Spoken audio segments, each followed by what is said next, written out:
Fala, seus DBA cara de nada. Como é que vocês estão? Safe? Felipe Alves aqui, DBA. Estamos aqui hoje com mais um vídeo sobre Oracle, pessoal.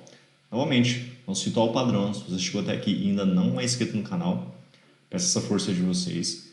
Se inscreve, curte, comenta, compartilha, aciona o sininho para receber notificações de novos vídeos. Esse fortalecimento, vocês já sabem, é muito importante fazer esse conteúdo aí chegar o máximo de pessoas possíveis, tá? E hoje, pessoal, eu falei que é um vídeo sobre Oracle, porém não vai ser, não especificamente, mas é um vídeo sobre Linux, pessoal. Vou estar falando um pouquinho para vocês sobre o Linux. Tem aquela grande pergunta, preciso saber Linux para usar o banco de dados Oracle? Bom, sim e não, tá? Eu vou estar passando alguns vídeos aí para vocês de algumas coisas básicas sobre o Linux. Eu gosto de falar que é o mínimo que você tem que saber para sobreviver como DBA, né? Quando você está tratando ali um banco de dados Oracle no ambiente Linux, tá bom? Eu sei que existe uma grande resistência aí em relação ao Linux, né? Principalmente quando você fala, mas o banco de dados Oracle você precisa saber Linux, né? Bom, pessoal, precisa saber um pouquinho sim, tá? Eu aprendi muita coisa do que eu sei foi meio que ali na raça, aprendendo no dia a dia, com outras pessoas, com outros DBAs e tudo mais, tá?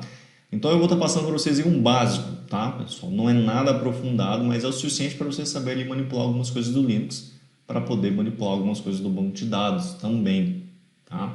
Novamente, são alguns vídeos que eu vou estar passando para vocês com algumas coisas básicas, tá? Nada aprofundado. Tem outros cursos aí na internet com maior competência, né? Gente mais competente falando especificamente sobre Linux. Eu não sou um especialista em Linux, mas sei bastante o suficiente para poder lidar, para poder atuar ali em cima do banco de dados Oracle, tá? E o intuito aqui é só iniciar vocês nessa questão do Linux, tá bom? Então eu vou fazer alguns vídeos aí e vou estar passando para vocês algumas dicas, algumas histórias e aí algumas coisas práticas também mostrando alguns comandos básicos que vocês precisam saber, você que é DBA e quer ser DBA, para poder manipular aí o Linux relacionado ao banco de dados. Beleza? Então bora pro vídeo.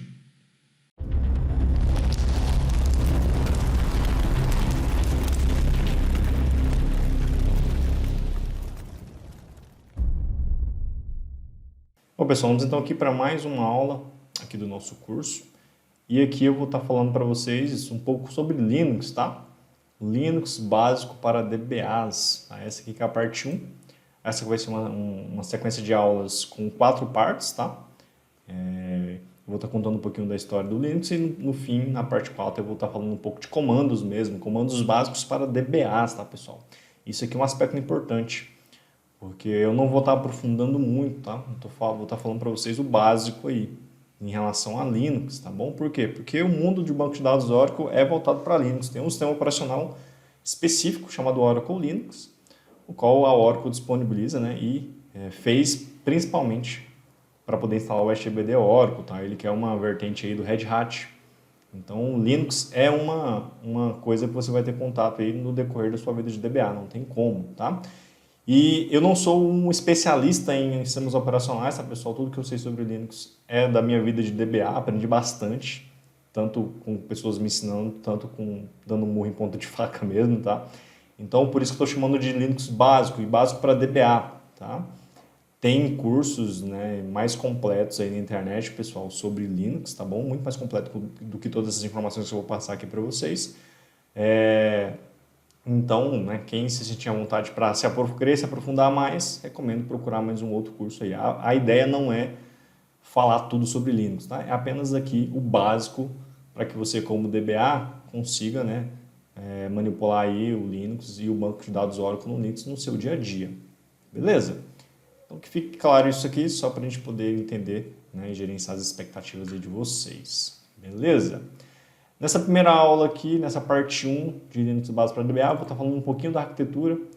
Trouxe aqui algumas questões voltadas como perguntas, né? Eu vou estar fazendo a pergunta, lendo aqui as respostas e fazendo os insights com vocês para vocês entenderem um pouquinho desse mundo, né, da arquitetura do Linux, né? E a primeira pergunta aqui ela é bem básica. O que é o Linux e para que ele serve? Tá? Bem direto. Então vamos lá, ó. O Linux é um sistema operacional open source, isso aqui é bem relevante, tá, pessoal? Ou seja, é um código aberto, tá?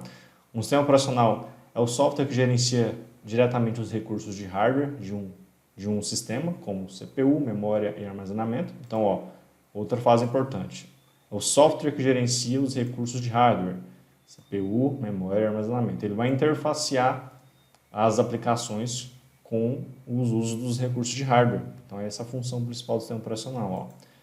O SO, o sistema operacional, intermedia a comunicação entre as aplicações e o hardware, conectando todos os seus programas aos recursos físicos que executam tarefas. Ou seja, pessoal, quem é que gerencia os recursos de hardware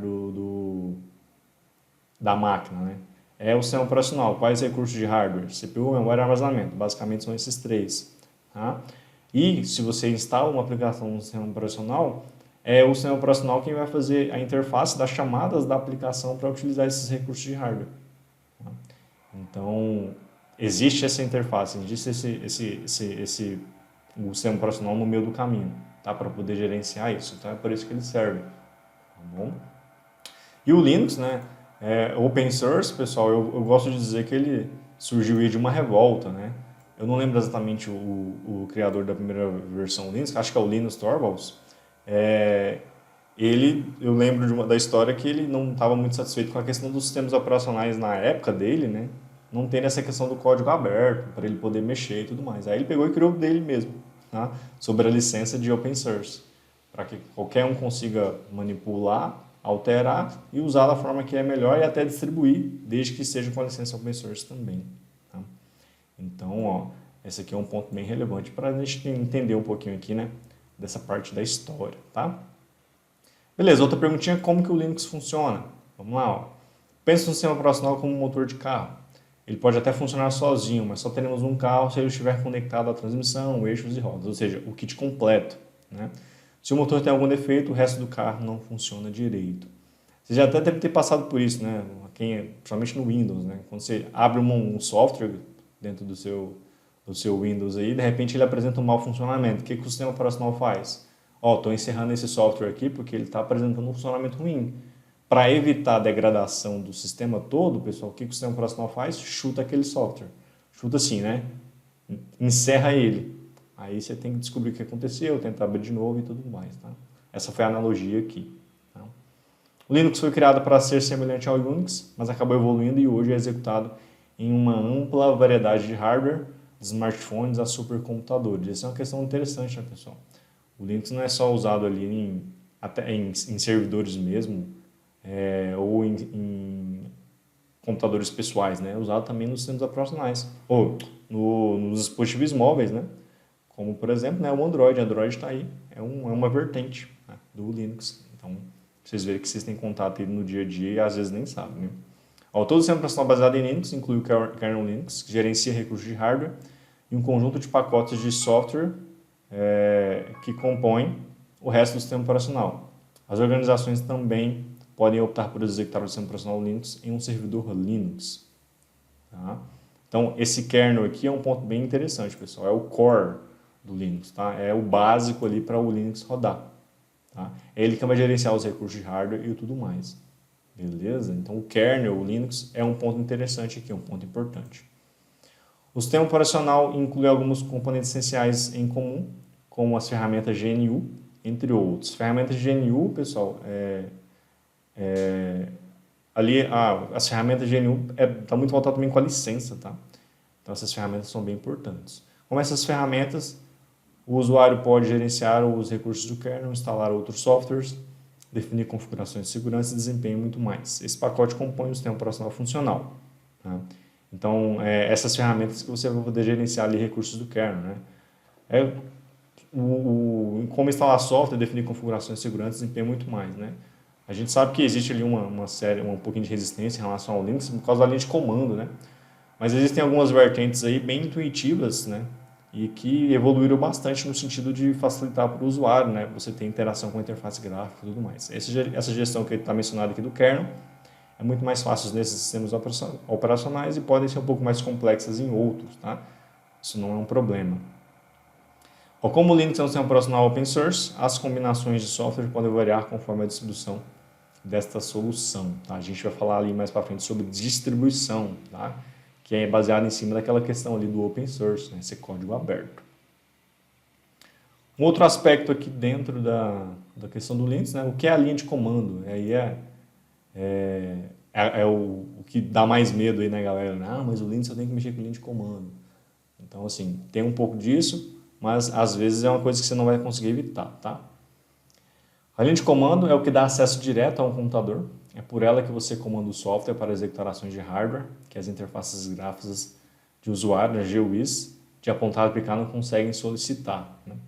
As linhas de comando estão disponíveis em muitos sistemas operacionais proprietários ou open source. No entanto, isso está normalmente associado ao Linux, porque as linhas de comando e o software open source oferecem aos usuários acesso ilimitado aos próprios comandos. Então, essa parte da linha de comando, pessoal, é meio que um paradigma aí, né, para quem quer começar no Linux. E é isso que dá um pouco de medo, né, para quem vai começar no Linux. Mas linha de comando eu não sei. Bom, se você tem o Windows e mexe num prompt, né, ou um MS-DOS, no PowerShell, é a linha de comando do Windows, tá? E que vai te dar bem mais acesso ao sistema operacional do que a parte de interface, que são as GUIs, tá?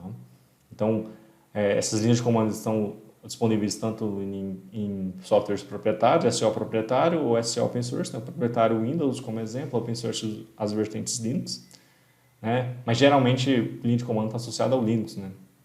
Por conta desse medo que existe, né? Vou ter que mexer com linha de comando no Linux. Vai ter sim, mas já evoluiu bastante aí.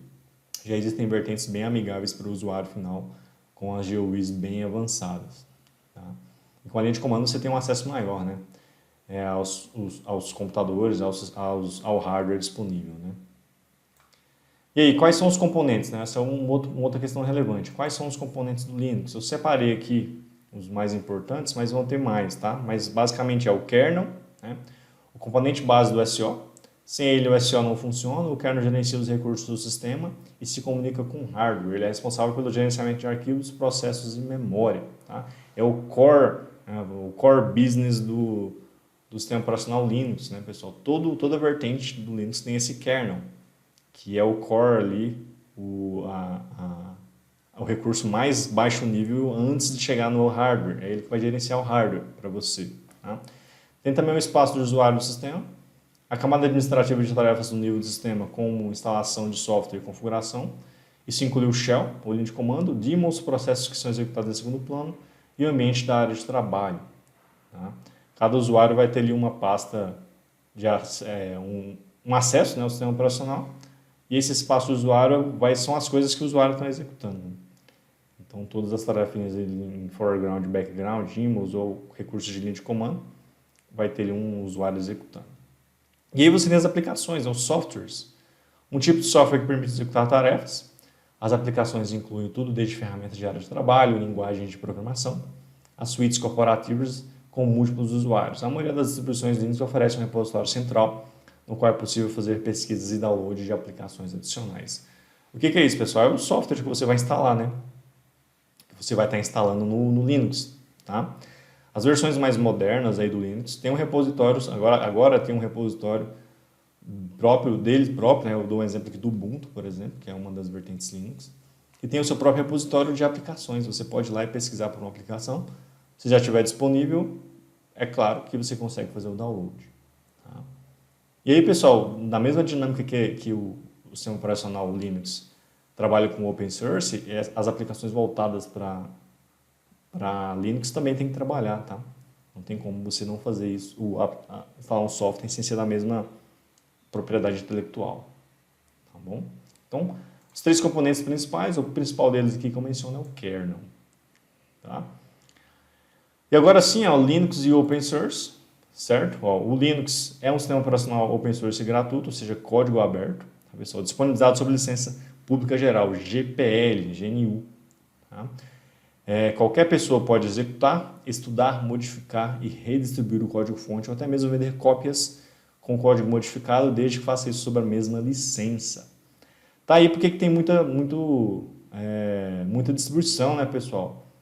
O código é aberto, você pode pegar lá, modificar do jeito que você quer e lançar. E lançar um sistema operacional seu. Isso é bem bacana. Você pode até vender ele, desde que você também coloque ele sobre a GPL, a licença GPL. Não tem como você fazer sem, tá? Porque aí alguém pode pegar o código daquilo que você mexeu, mexer mais e sair uma nova distribuição, tá? Então, o Linux está sobre essa licença pública geral, tá? Sobre a GPL, pessoal. Isso é um fato. Essa é toda a pegada da questão do Linux, né? É ele ser open source, ele ser código aberto. Você pegar o código e poder modificar, tá? E fazer o seu próprio sistema operacional. Beleza? Essa é a pegada do Linux, tá? O Linux se tornou o maior projeto de software open source do mundo. Tá? Programadores, desenvolvedores profissionais e amadores de todo mundo contribuem com o kernel do Linux, encontrando e corrigindo bugs e falhas de segurança, adicionando funcionalidades, aplicando patches em tempo real e dando novas ideias. Tudo isso enquanto compartilha as contribuições com a comunidade. Esse é um ponto interessante, pessoal. A comunidade em si, né, você pode contribuir com as melhorias dos sistemas operacionais Linux que existem, tá? Ou fazer o próprio seu e criar a sua própria comunidade. Mas partindo do princípio que você não vai fazer isso, as distribuições que já existem, você pode contribuir, tá? Não tem problema nenhum. Isso é uma parada interessante porque os usuários, né, que são mais experientes, eles podem opinar e dar sugestões, né, de melhoria e tudo mais. Isso é muito bacana. E a comunidade também se vê muito útil, né, nesse aspecto, né, de poder contribuir para estar sempre melhorando a distribuição da melhor maneira possível. Tá? E falando em distribuição, né, pessoal, quais distribuições Linux existem? Eu listei algumas delas aqui, ó, que vocês já devem ter ouvido falar aí na vida de vocês, tá? Mesmo quem não é DBA. Ubuntu, Debian, Red Hat, Oracle Linux, Fedora. Eu diria que esses são são bem conhecidos. Arch Linux, Manjaro, OpenSUSE também é bem conhecido. CentOS também é bem conhecido. Slackware, Linux Mint também é bem conhecido, etc. Tá? Tem várias distribuições, pessoal. Eu não consegui achar aqui um local que me falasse todas, tá? Mas eu deixei uma referência aqui do Wikipedia. Foi a melhor que eu achei. Eu até tenho uma figurinha aqui para mostrar as distribuições Linux que o próprio Wikipedia lá trouxe. Tá? Para vocês verem o tanto que tem, tanto de distribuição que tem. Ó. Tem a base do Android, que aí ele vem trazendo as vertentes dele, ó, Arch Linux e todas as suas distribuições. Você tem o Debian, ó, do Debian veio o Ubuntu, e do Ubuntu veio um monte de derivadas, ó. Kubuntu, Ubuntu, Xubuntu, Ubuntu Gnome, tá? Tem outras aqui também, ó, Elementar, Backtrack, tem um monte aqui, ó. MyUbuntu, SuperOS, aí tem o Xubuntu, que veio do Ubuntu. Isso aqui por que tem isso aqui, né, pessoal? Porque o Debian é código aberto. Aí o proprietário do Ubuntu foi lá, pegou o código e lançou o Ubuntu. E aí daí veio as derivadas, tá? Aí tem o Fedora também, que veio o Red Hat. Aí tem o Mandriva. Tá? Tem um monte de distribuição, para vocês verem o tanto que tem. E eu acho que aqui está faltando ainda, tá? Mas eu quero que vocês entendam aqui. Você pode pegar o código e lançar o seu. Ó, Debian, depois veio o Ubuntu e assim por diante. Tá? Isso aqui é só para vocês terem uma noção geral do tanto de distribuição que já tem. Tá? A ideia aqui é só para vocês verem, né, e ter um impacto aqui, para vocês verem o tanto de coisa que tem. E como eu falei, eu acho que ainda está faltando aqui. A fonte é o Wikipedia, não é tão confiável, mas foi a que eu achei, tá, pessoal? Então, para vocês entenderem aí. Bom, pessoal, a gente falou um pouquinho aqui, né, dessa parte da história da arquitetura, né, do Linux. Essa é a parte 1. Tá? Só para vocês entenderem aí e se contextualizarem, né? Para não ir direto ali para a parte de comando e não entender um pouquinho da história. Achei relevante trazer isso aqui para vocês. Beleza?